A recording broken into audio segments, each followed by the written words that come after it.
আজকে আমরা খুব সহজেই বানাবো সুস্বাদু বাঁধাকপির পাকোড়া। বাসায় খুব সহজে এগুলো তৈরি করে পরিবেশন করা যেতে পারে।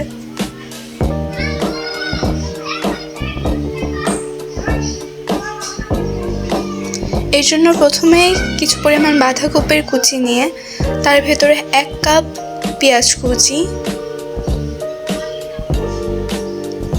1/2 কাপ বেসন এবং 1 কাপ চালের গুঁড়া মিশিয়ে নিতে হবে।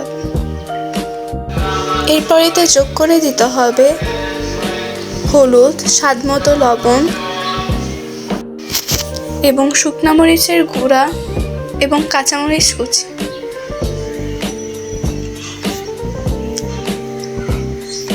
এবার এগুলো খুব ভালো করে মিশিয়ে নিতে হবে।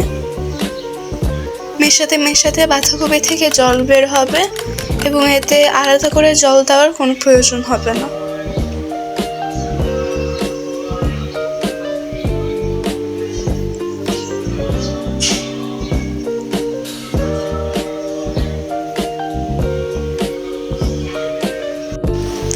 এবার একটি চুলায় ফ্রাই প্যান বসিয়ে গরম তেলে পাকোড়াগুলোকে ভেজে নিতে হবে।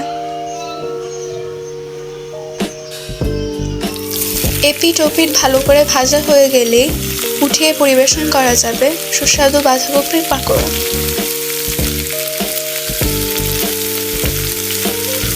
এরপরই তৈরি হয়ে যাবে সুস্বাদু বাঁধাকপির পাকোড়া।